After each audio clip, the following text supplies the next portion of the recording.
कहानी की शुरुआत में डेविड नाम के एक आदमी को दिखाया जाता है जो कि एक स्ट्रगलिंग एक्टर है। वो एक डायरेक्टर के पास काम मांगने के लिए जाता है। डायरेक्टर कहता है कि मुझे तुम्हारे जैसे आदमी की ज़रूरत थी, एक पुलिस इंस्पेक्टर का रोल है, तुम मुझे उस रोल को करके दिखाओ। पर यहाँ पर डेविड बहुत ज़्यादा नर्वस हो जाता है, इसीलिए वो अच्छे से परफॉर्म नहीं कर पाता। डायरेक्टर कहता है कि मुझे नहीं लगता कि तुम इस कैरेक्टर को या एक्टिंग को कर सकते हो, तुम्हें यहाँ से जाना चाहिए। इसके बाद डेविड वहाँ से एक मैगजीन उठाकर एक बार में जाता है जहाँ पर वो शराब पीना शुरू कर देता है। अब जो मैगजीन वो डायरेक्टर के वहाँ से लाया होता है, उसके फ्रंट पेज पर एक एक्टर की फ़ोटो होती है जो उससे बात करना शुरू कर देती है। फोटो की आंखों से रोशनी निकल रही होती है और वो कहती है कि अगर तुम एक्टिंग करना चाहते हो तो तुम्हें एक्ट करना होगा, तुम्हें डायरेक्टर के पास दोबारा जाना चाहिए। डेविड एक बार फिर से डायरेक्टर के पास जाता है और इस बार फुल कॉन्फिडेंस में ऑडिशन देता है जो कि डायरेक्टर को बहुत अच्छा लगता है। इसी में एक सीन होता है जिसमें उस पुलिस इंस्पेक्टर को यानी कि डेविड को किसी को गोली मारनी थी। डेविड अपनी गन निकालता और डायरेक्टर को सच में मार देता है। डायरेक्टर की वहीं पर मृत्यु हो जाती है। अभी डायरेक्टर के साथ काम करने वाली उसकी जूनियर लड़की वहां पर आ जाती है। डायरेक्टर को मरा हुआ देखकर वो जोर से चिल्लाती है। और अब डे 2 दिखाया जाता है जहां पर डायरेक्टर के साथ काम करने वाली वो लड़की जिसका नाम एनी है, वो डायरेक्टर की मौत से बहुत खुश है। इसीलिए वो अपने एक दोस्त को कॉल करती है और बताती है कि डायरेक्टर की मौत हो चुकी है। उसकी मौत के बाद अब मैं उसकी कंपनी की ओनर बन गई हूँ, उसका सारा काम अब मेरा हो चुका है। उसे एक स्ट्रगलिंग एक्टर डेविड ने मार दिया। उसकी दोस्त कहती है कि मैं डेविड से मिलना चाहूँगी और इसके बाद एनी डेविड को अपनी दोस्त के पास भेजती है। एनी की दोस्त डेविड को देखकर बहुत खुश होती है और कहती है कि मुझे मेरी दोस्त एनी ने बताया कि तुम बहुत अच्छे एक्टर हो, मैं भी तुमसे एक्टिंग सीखना चाहती हूँ। पर डेविड इसे भी मारना चाहता है।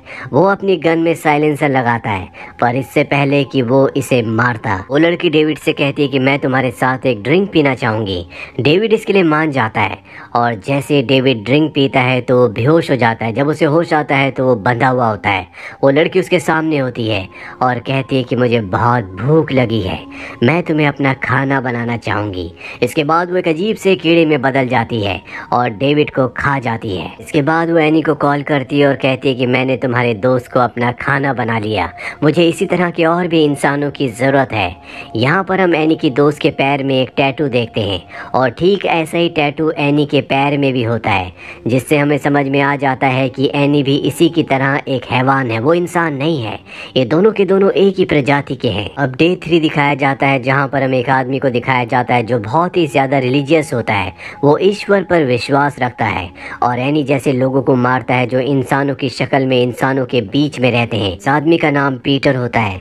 एनी की वो दोस्त जिसने डेविड को मारा था वो पार्टी से आ रही होती है और तभी पीटर उसे पीछे से पकड़ लेता है और उसे जान से मार देता है। जिसके बाद वो बहुत रोता भी है क्योंकि ये एक अच्छा इंसान है और किसी की भी हत्या नहीं करना चाहता, लेकिन शायद ये ऐसा करने के लिए मजबूर है। पीटर इसके बाद चर्च जाता है जहाँ पर वो फादर के सामने अपने गुनाहों को कबूल करता है। वो कहता है कि मैं ऐसा इंसान नहीं हूँ, लेकिन मुझे इंसानों को बचाने के लिए ऐसा करना होगा क्योंकि बहुत सारे हैवान हैं जो इंसानों के बीच में इंसानों के भेष में रहते और इंसानों को मारते हैं। जब मैं छोटा था तो मेरे माँ बाप मुझे बहुत मारते थे, जिस वजह से मेरे दिल का, मेरे मन का सारा डर हमेशा के लिए गायब हो गया और अब मैं किसी से नहीं डरता। फादर पीटर से कहते हैं कि तुम चिंता मत करो, सब कुछ ठीक हो जाएगा। और पीटर जब अपना सर उठाकर देखता है तो वहाँ पर फादर की जगह एक शैतान होता है।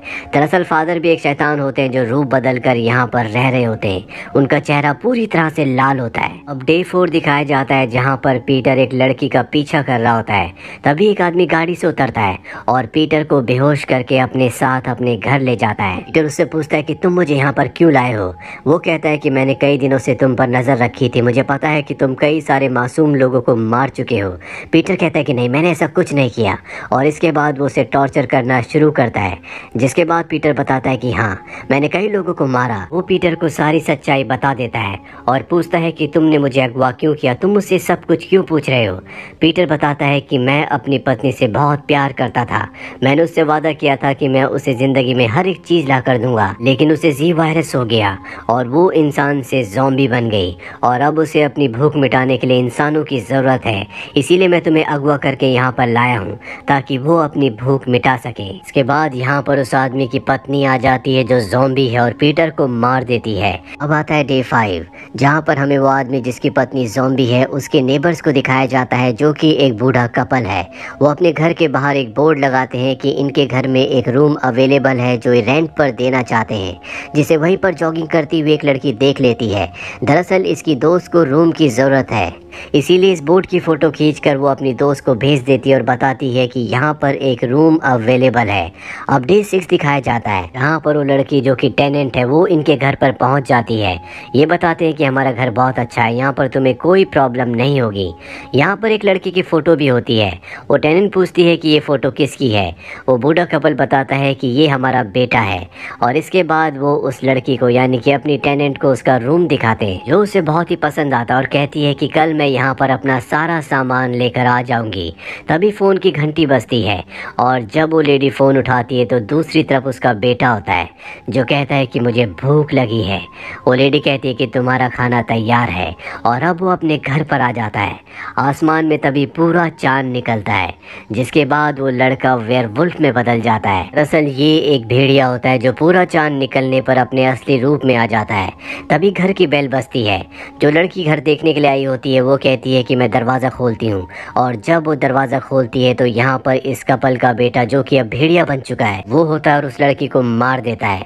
इसके बाद ये कपल एक बार फिर से रूम रेंट का बोर्ड बाहर लगा देते हैं। दरअसल अपने बेटे की भूख मिटाने के लिए ये हर रोज़ ऐसा ही करते थे, और जब भी कोई रूम देखने के लिए आता था तो इनका बेटा जो कि वेयरवुल्फ है वो उसे अपना खाना बना लेता।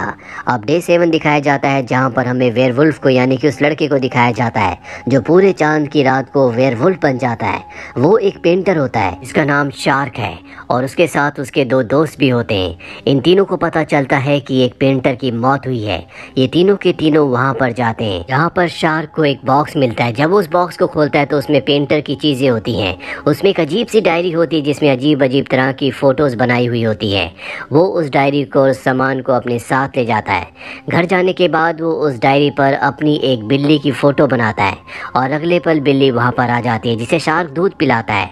तभी उसका दोस्त वहाँ पर आता है और बिल्ली को देखकर हैरान हो जाता है। वो कहता है कि ये तो मर चुकी थी, और इन दोनों को समझ में आ जाता है कि इस डायरी में जो भी चीज़ को बनाया जाएगा वो असल में इस दुनिया में आ जाएगी।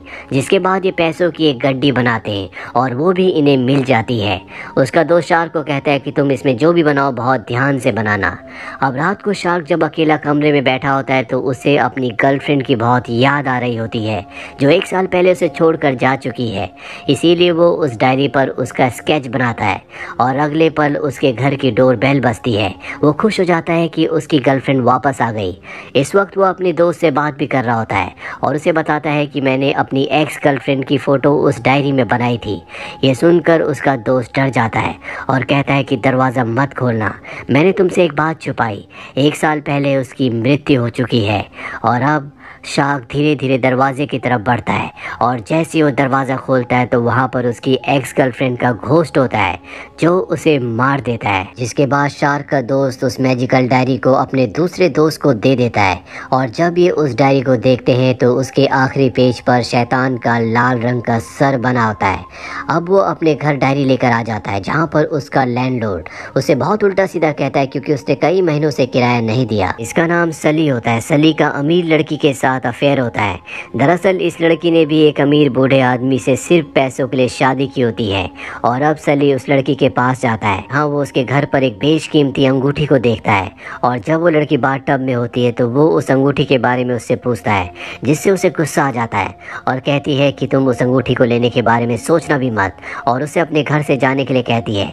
सली को इस बात से गुस्सा आ जाता है। इसके बाद वो हेयर ड्रायर को ऑन करके पानी में फेंक देता है, जिससे उस लड़की की मृत्यु हो जाती है, और वहाँ से अंगूठी लेकर निकल जाता है।